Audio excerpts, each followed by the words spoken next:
मेरा कर्म और धर्म दोनों ही नर्मदा है। जल की हर एक बूंद को सहेज के रखना ही जीवन का ध्येय है। जी हाँ, मन के ये भाव है शिप्रा पाठक के, जिन्होंने बीड़ा उठाया है नर्मदा के संरक्षण का।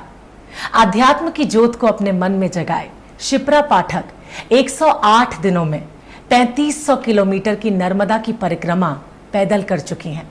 जल संरक्षण और प्रकृति पर्यावरण संरक्षण के लिए समूचे भारत में भ्रमण कर चुकी हैं शिप्रा। तो आइए उनकी इस यात्रा के बारे में उन्हीं से जानते हैं। शिप्रा जी, आपका बहुत बहुत स्वागत। कैसी हैं आप? नर्मदे हर। तो आपको और भी बताना चाहूंगी शिप्रा जी के बारे में। शिप्रा जी पेशे से एक व्यवसायी हैं, राजनीतिक परिवार से ये संबंध रखती हैं और साथ साथ एक छोटे से कस्बे दातागंज में इनका निवास स्थान है। मैं सबसे पहले शिप्रा जी आपसे जानना चाहूंगी कि अध्यात्म का विचार आपके मन में कैसे आया? मुझे लगता है कि अध्यात्म कोई विचार नहीं होता, अध्यात्म एक जीवन शैली होनी चाहिए। जैसे कि हमारा जो भारत है उसकी सभ्यता संस्कृति सनातन से है सारी, तो उसमें अगर हम ये सोचें कि अध्यात्म सिर्फ हमारा एक विचार है तो थोड़ा सा उस संस्कृति को लेके हम नहीं जी रहे हैं फिर। तो मुझे नहीं लगता ये कोई विचार है, ये एक जीवन शैली होनी चाहिए जो हर भारतीय को जीना ही चाहिए। आमतौर पे ये लग जाता है कि अध्यात्म का मतलब होता है ध्यानस्थ अवस्था, या आप पहाड़ों पे चले जाइए और वहाँ जाके ध्यान कीजिए, अनुष्ठान कीजिए, साधना कीजिए, पर यही सिर्फ अध्यात्म की परिभाषा नहीं है। तो ये एक शैली होनी चाहिए हर भारतीय की। आपने अपनी एक आम जीवन शैली को छोड़ के, जैसे आपने कहा कि आध्यात्मिक जीवन शैली होनी चाहिए, लेकिन एक नॉर्मल इंसान की तरह अगर मैं सोचूं तो हमारे लिए अध्यात्म की ओर जाना बहुत कठिन होगा, शायद हम सोच भी नहीं पाएंगे उस तरफ। पर आपने बहुत सादगी के साथ इसको अपना लिया, अपनी आम जिंदगी को त्याग के। ये आपने कैसे किया? क्योंकि आध्यात्म को हमने बहुत जटिल बना रखा है, ये सोच के कि आध्यात्म का मतलब होता है पहाड़ों पे चले जाओ, विरक्त हो जाओ, भगवा पहन लो। इसकी जटिलता की वजह से एक आम आदमी डरता है। जैसा कि मैंने आपसे कहा कि एक शैली होनी चाहिए और हर व्यक्ति की आध्यात्म की परिभाषा अलग अलग होती है। मेरे लिए आध्यात्म का मतलब है किसी का भी अहित किए बिना अपने जीवन को आनंदपूर्ण जीना, या फिर जिस रूप में भी आप किसी की सेवा कर सको। तो इसके लिए तो आपको कभी भी ऐसा नहीं करना पड़ेगा कि कोई दूसरा मार्ग चुनना है। अगर मान लीजिए आप बिजनेस वूमन हैं और आप अपना बिजनेस कर रही हैं, तो आप अपने बिजनेस के फ्लोर पे भी ये कर सकती हैं कि जिसके भी काम आ सके आइएगा और किसी का भी अहित किए बिना आनंद में ही रहिएगा। इसके लिए आपको पहाड़ों पे जाने की आवश्यकता नहीं है। इसके लिए आपको कोई भगवा वस्त्र पहन के, कोई रुद्राक्ष की माला पहन के, कोई ऐसा उदासीन जीवन जीने की आवश्यकता नहीं है। क्यों ना हम इसको एक शैली बना लें कि हर क्षण हम आनंद को देंगे। बहुत खूबसूरत बात आपने कही। आपने नर्मदा नदी की जो परिक्रमा है 108 दिनों में 3500 किलोमीटर की लंबी परिक्रमा को आपने पूरा किया, वो भी पैदल। ये हम सब के लिए नॉर्मली सुनना इसके बारे में बहुत रोमांचक है। आपके लिए कितना रोचक रहा शिप्रा जी? मेरे लिए भी ये बहुत जोखिमपूर्ण था, बहुत ही अलग सफ़र था, बहुत ही अलग कदम था और आज भी ये स्वप्न जैसा ही लगता है। मुझे लगता है कि शायद नर्मदा की ही कृपा थी और उसका ही आदेश था कि मैं आऊँ और करूँ, क्योंकि एकदम अलग दुनिया है, अलग रीति रिवाज हैं वहाँ के, अलग मर्यादाएं हैं। और क्यों किया इसका कोई सटीक तथ्यपूर्ण आंसर मेरे पास शायद नहीं होगा। जैसे आपने कहा कि आपका जो रास्ता था वो बहुत कठिन था, परिक्रमा का पथरीला रास्ता, जंगलों से होकर आपको गुजरना था। क्या कभी किसी पॉइंट इन टाइम पे आपको ये मुश्किल लगा या आपको लगा कि अब मैं नहीं कर पाऊंगी, आगे नहीं बढ़ पाऊंगी? सबसे ज्यादा चैलेंजिंग या कठिन क्या था इसमें आपके लिए? थोड़ा सा सभी कुछ बदला, क्योंकि इस परिक्रमा का जो पहला नियम है वो है कि आपको भिक्षुक बन के रहना है। आपको पूरी तरह उस जल स्रोत नर्मदा पे अपने आप को छोड़ देना है। आप कोई पैसा लेके नहीं जाएंगे, आप उतना ही सामान लेके जा सकते हैं जितना आप उठा सकते हैं। तो कठिनाई तो जब प्रथम संकल्प ही मैया में छोड़ा तभी शायद वो कठिन था। और उसके बाद जब मैंने पूछा कि कैसे जाएंगे, क्या मार्ग है, कोई रोड मैप नहीं है, मोबाइल के नेटवर्क नहीं आते हैं, उन लोगों की भाषा अलग है, और तय बात है, बम्बई से शूट करने वाली लड़की जब एकदम से जंगलों में निकलेगी तो ये कठिनाई भरा तो नहीं कहना चाहिए, लेकिन क्योंकि संकल्पबद्ध थी, लेकिन हाँ बहुत जोखिमपूर्ण था और एक अनोखी सी यात्रा थी। जैसे आपने कहा कि बहुत मुश्किल थी ये यात्रा, बहुत कठिनाइयों से भरी रही, क्योंकि बहुत ज़्यादा आप अपने साथ सामान नहीं लेके जा सकते। टेक्नोलॉजी की अगर बात करें, फ़ोन आपके पास में नहीं था, क्योंकि नेटवर्क नहीं होते, आप बात नहीं कर सकती किसी से, कोई आपके साथ नहीं था, जंगलों का रास्ता, तो काफ़ी मुश्किलें आई होंगी, बहुत तकलीफ़ें हुई होंगी आपको। किन किन परेशानियों से गुजरते हुए आपने इस यात्रा को पूरा किया?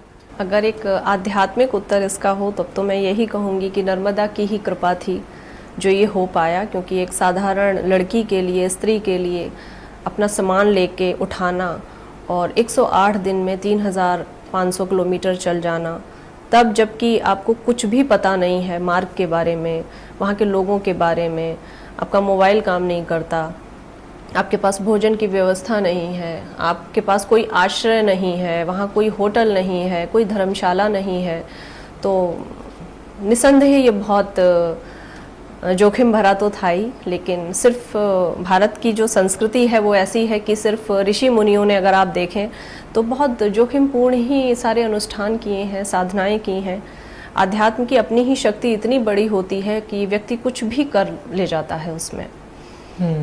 तो मैं जानना चाहूंगी, आपको इंस्पायर किस चीज ने किया कि आपने नर्मदा नदी की यात्रा को यूं पैदल किया, और वो भी आपने अपने मन में आपके ख्याल आया होगा कि मुझे ये करना चाहिए, ऐसा कब हुआ आपके साथ? मैं बहुत पढ़ती हूँ अपने अध्यात्म को लेके, वेद और शास्त्र तो उतना नहीं पढ़ पाई, लेकिन पढ़ना मेरी एक अच्छी आदत है कि मैं पढ़ती रहती हूँ। तो जब मैं महाराष्ट्र में काम कर रही थी उसी दौरान मैंने पहली बार नर्मदा जी के बारे में सुना। तो मैं अपने व्यक्तिगत जीवन में अपने पिता के बहुत नज़दीक हूँ, और जब मैंने ये उस स्टोरी को सुना नर्मदा जी की, तो अगर आप साधारणतः देखेंगे तो जो भी हमारे देवी देवता हैं हिंदुओं में, तो वो राधा कृष्ण, राम सीता, शिव पार्वती, इस तरीके से उनका एक कॉम्बिनेशन है, कहीं ना कहीं पति पत्नी, कहीं ना कहीं प्रेयसी। और नर्मदा जी के बारे में जब मैंने सुना तो मुझे पता चला कि वो एक चिरकुंवारी कन्या है जिसका पूरा जीवन अपने पिता के आसपास है। वो शिव जी की कन्या है, उनके पसीने की बूंद से उनका जो है उत्पन्न हुई है वो। उस एक चीज़ ने मुझे मार्मिकता से बहुत जोड़ दिया नर्मदा जी से, क्योंकि कहीं ना कहीं मैं उसमें एक बेटी देखने लगी और शिव में एक पिता देखने लगी। तो इस तरीके से जब पता चला कि नर्मदा की परिक्रमा होती है तो दृढ़ संकल्प लिया मानसिक रूप से कि एक बार मैं उस पुत्री के इर्द गिर्द जरूर चलूंगी जो कहीं ना कहीं मेरी तरह है और जिसका सब कुछ अपने पिता के आसपास है। जैसे आपने कहा कि आपका जो रास्ता था वो बहुत कठिन था, परिक्रमा का पथरीला रास्ता, जंगलों से होकर आपको गुजरना था। क्या कभी किसी पॉइंट इन टाइम पे आपको ये मुश्किल लगा, या आपको लगा कि अब मैं नहीं कर पाऊंगी, आगे नहीं बढ़ पाऊंगी? सबसे ज्यादा चैलेंजिंग या कठिन क्या था इसमें आपके लिए? इस परिक्रमा के कुछ नियम थे, जिसका प्रथम नियम तो यही था कि आप भिक्षुक बन के चलेंगे। आपको पूरी परिक्रमा भर जो भी ज़रूरत की आवश्यकता है आपको बेसिकली बिल्कुल हाथ फैला के मांगना ही है। और मुझे लगता है इसका कारण कहीं ना कहीं आपके अंदर का दंभ और अहंकार जो है वो कहीं ना कहीं पिघलाना होता होगा। तो आपको भिक्षुक होके चलना है, आप कोई पैसा लेके नहीं चलेंगे, और उतना सामान ही आप ले जा सकते हो जो खुद उठाना है। तो बहुत सामान लेके भी नहीं चल सकती थी। अपना बिस्तर था, 2 जोड़ी कपड़े थे, और बाकी जो भी भिक्षा में मिलेगा वही आपको रखना है। आप सिर्फ ये बोल सकते हो दिन में 2 दफ़ा नर्मदे हर कह के भोजन के लिए, वो भोजन जो भी होगा वो आपको स्वीकारना पड़ेगा। उसमें आप नाखून नहीं काट सकते हो, उसमें आप अलग अलग नियम है कौन कितना फॉलो करता है। जैसे मैंने व्यक्तिगत तौर पे बालों में कंघा नहीं लगाया, नर्मदा की मिट्टी से ही मैंने स्नान किया, और नाखून नहीं काटे, भिक्षावृत्ति पे ही पूरी परिक्रमा की। माँ को ही मैंने स्रोत माना उस समय अपने जीवन का और अपनी ज़रूरत का, कि वो जो भी देगी वो मुझे स्वीकार होगा। जब आपने अपने परिवार को बताया इस बारे में तो उन्होंने कैसे रिएक्ट किया, स्पेशली आपके पिताजी ने? इस प्रश्न का उत्तर मैं देना नहीं चाहती थी, क्योंकि मैंने घर में ना किसी से अनुमति मांगी थी, और मुझे क्योंकि खुद भी भान नहीं था मैं ये काम कर पाऊंगी। पर एक बार मुझे जाके ये कोशिश ज़रूर करनी थी, इसका एक आरंभ करना था कि क्या ये मैं कर सकती हूँ। तो मैंने घर पे सिर्फ इतना बोला था कि नर्मदा के ऊपर मैं एक फिल्म बनाऊंगी और एक प्रोजेक्ट है जिसके लिए मैं जा रही हूँ।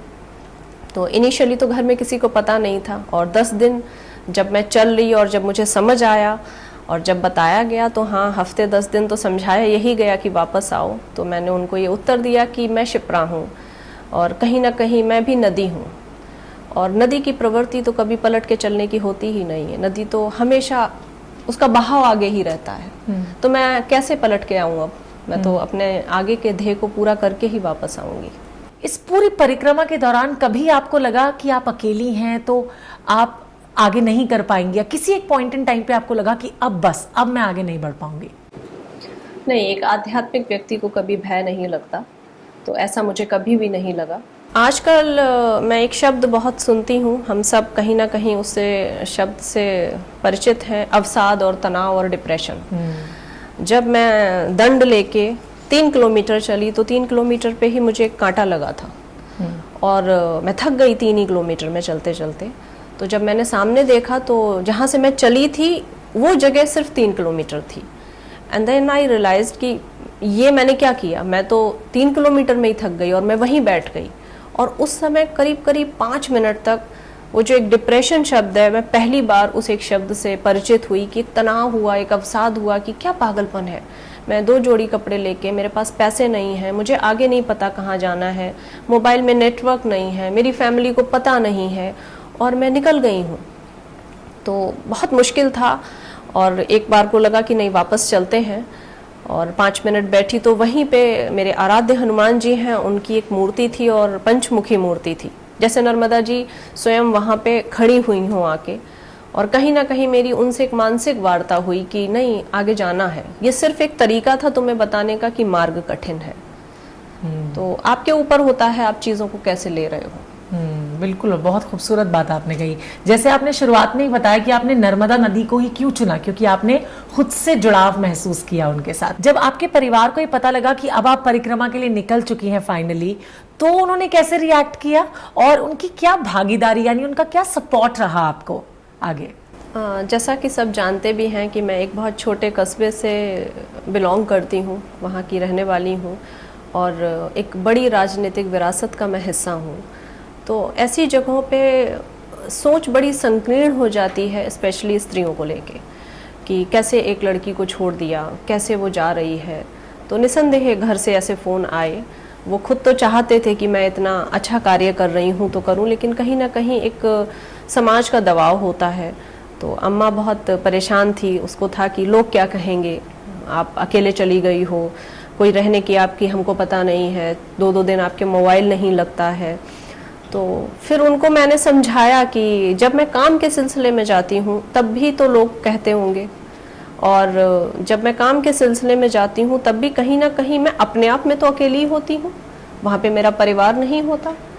और जब परिक्रमा पे जा रही हूँ तो फिर ये सवाल क्यों है। जब काम पे जाते हैं तो धीरे धीरे हम दोस्ती करते हैं, मित्रता करते हैं, फिर धीरे धीरे परिवार काम पे भी बन जाता है। जब मैं हांगकांग गई थी, मकाओ गई थी, श्रीलंका, थाईलैंड गई थी, तो उस देश में तो एक भी व्यक्ति नहीं था जो मुझे जानता हो। तो फिर आपने मुझे वहाँ क्यों भेजा? सिर्फ इसलिए क्योंकि वहाँ से मैं धन या नाम कमा के आ रही हूँ। और जब बात आध्यात्म की होती है तो कहीं ना कहीं हम थोड़े से संकीर्ण हो जाते हैं, थोड़े से सावधान हो जाते हैं चीज़ों को लेके। तो थोड़ा सा अम्मा की काउंसलिंग करनी पड़ी, समझाना पड़ा, और अंततः ये बोलना पड़ा कि मैं वापस तो नहीं आ सकती। और कहीं ना कहीं वो अपनी बेटी को जानती हैं कि वो ज़िद्दी है, जुनूनी है, जो ठान लेगी वो करेगी। तो धीरे धीरे फिर उनका समझ गए परिवार वाले, मिल गया। ये अच्छी बात है कि उनका समझना भी काफी इम्पोर्टेंट था। मैं जानना चाहूंगी कि इस पूरी परिक्रमा के दौरान अगर मैं खुद से इसे जोड़ के सोचूं तो कहीं ना कहीं मन में आता ना कि रात को आप अकेले चल रहे हो, या रास्ता जैसे आपने कहा पूरा पथरीला था, जंगलों में से होके आपको गुजरना पड़ा होगा, तो क्या कभी आपको डर लगा, घबराहट हुई किसी भी प्रकार की, या आपको लगा कि मतलब अब कैसे होगा? नहीं, कभी नहीं। एक आध्यात्मिक व्यक्ति को सब कुछ लग सकता है, बस भय नहीं लग सकता, विशेषकर जब वो अपनी साधना में होता है। इसका अनुमान वही लगा सकता है जो अनुष्ठान और साधना में रह चुका है। और आपने देखा भी होगा, हमारे ऋषि मुनि जंगलों में चले जाते थे, शेर, चीते, भेड़िए सब होते थे, सिर्फ उन्हें भय ही नहीं लगता था, इसीलिए तो टिक पाते थे। तो भय जैसी चीज़ मुझे जीवन में भी कभी नहीं लगी और परिक्रमा में भी कभी नहीं लगी, क्योंकि या तो आप तर्कपूर्ण हो सकते हो या आप श्रद्धापूर्ण हो सकते हो। अगर आप श्रद्धापूर्ण हो तो तर्क के लिए कोई स्थान होता ही नहीं है, फिर आप उस श्रद्धा पे चले जाते हो। फिर वो कांटा भी चुभता है तो लगता है माँ ने प्रसाद दिया है, फिर आपको वो जो भोजन भी मिलता है तो वो लगता है नहीं वही प्रसाद है, वही ग्रहण करना है। तो कहीं भी ऐसा नहीं हुआ मुझे भी कि भय लगा, लेकिन जोखिमपूर्ण तो पूरी यात्रा थी ही। जैसे आपने कहा कि इस पूरी यात्रा के दौरान आप अकेली थी, लेकिन फिर भी सोच में एक पॉजिटिविटी बनी हुई थी। मैं जानना चाहूंगी कि इस पूरी यात्रा का सबसे आनंदमय एहसास आपके लिए क्या रहा? पूरी यात्रा में ओवरऑल एक्सपीरियंस जो था, सबसे सुखद अनुभव क्या था उसमें आपका? मैं साधारणतया भी थोड़ा आनंदमयी स्त्री हूँ कि मुझे जीवन आनंद से ही व्यतीत करना अच्छा लगता है। और रही बात परिक्रमा की, तो हर क्षण ही मुझे आनंदपूर्ण लगा। नमिता, वही डिफरेंशिएट करके मैं बताना चाहती हूँ, जैसे आपने बोला सोच में पॉजिटिविटी आ जाती है।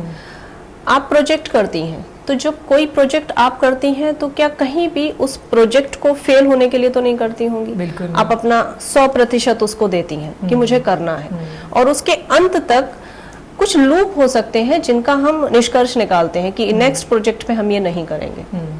आध्यात्मिक व्यक्ति बिल्कुल व्यवहारिक व्यक्ति की तरह ही होता है। तो उस यात्रा में कहीं भी ऐसा नहीं था कि सकारात्मक सोच लेकर ही चलना है। सच तो ये है, आप चल ही तब पाओगे जब आप आशावान होगे।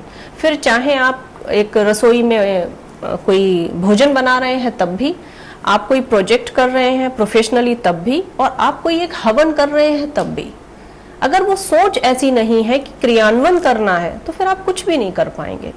थोड़ा सा आध्यात्मिक व्यक्ति पे हम एक अलग सा दबाव पता नहीं क्यों बना देते हैं उस चीज के लिए, अन्यथा हम लोग भी वैसे ही हैं जैसे व्यवहारिक सारे लोग होते हैं।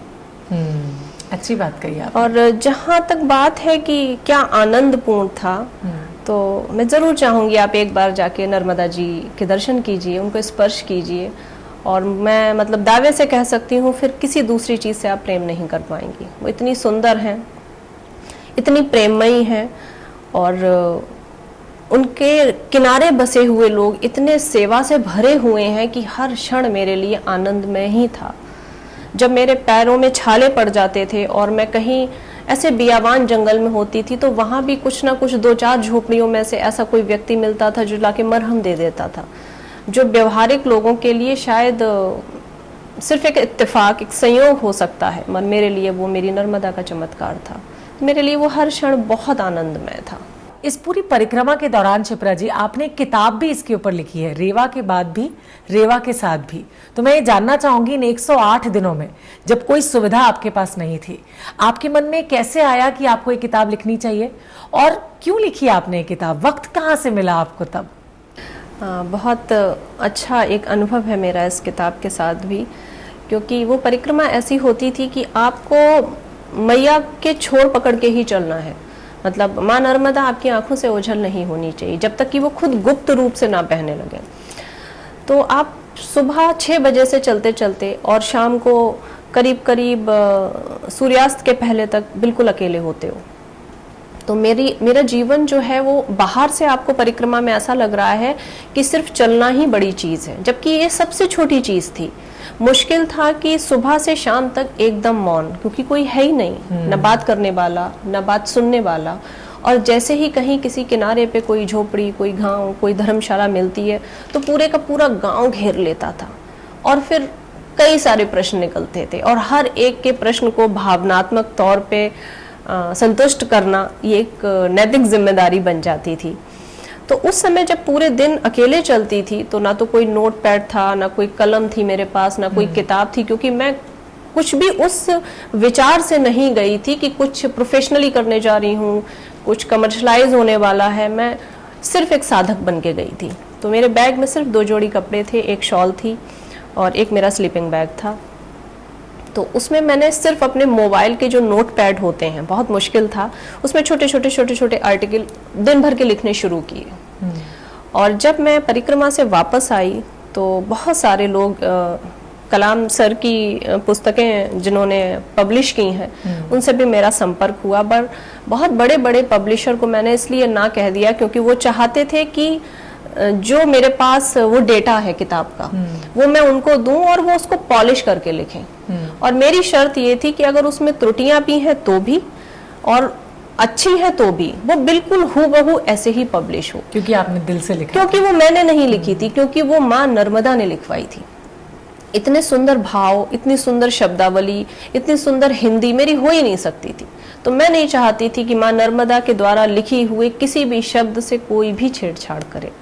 तो इस तरह ये कहानी रेवा के बाद भी रेवा के साथ ही शुरू हुई। और इसका नाम भी मैंने इसलिए दिया कि रेवा के बाद भी, मतलब परिक्रमा के बाद भी मैं रेवा के साथ ही हूँ। आपकी सारी बातों को सुन के, इस यात्रा के बारे में सुन के मैं ये अनुमान जरूर लगा सकती हूँ कि आपने नर्मदा नदी को नहीं चुना, बल्कि नर्मदा नदी ने आपको चुना। बिल्कुल। जब भी मुझसे ये कोई प्रश्न करता है तो मेरा उत्तर 100% यही होता है कि उसी ने मुझे चुना। मैं इतनी बड़ी अभी नहीं हुई हूँ कि मैं माँ नर्मदा को चुन पाऊं, इसका ज्ञान रख पाऊं। इस परिक्रमा को करने के बाद जल संरक्षण के बारे में भी आपने सोचा, ये ख्याल आपके मन में कैसे आया? मुझे ऐसा लगता है कि कुछ चीजें ना सृष्टि में अनायास नहीं होती, हर चीज का कुछ ना कुछ कारण होता है। हम कितना उससे कनेक्ट कर पाते हैं वो हमारी जागरूकता पे निर्भर करता है, और वो जागरूकता हमेशा मेडिटेशन और ध्यान से आती है।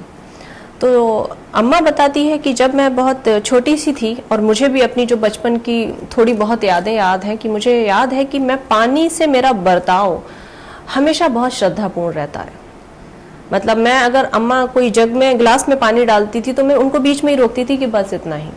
मैंने कभी अपनी जानकारी में पानी को फेंका नहीं, और ये स्वाभाविक था बचपन से कि पानी को लेके मेरा बर्ताव बिल्कुल श्रद्धापूर्ण होता है, बिल्कुल ऐसा होता है जैसे मैं किसी भगवान को देख रही हूँ, भगवान को ट्रीट कर रही हूँ।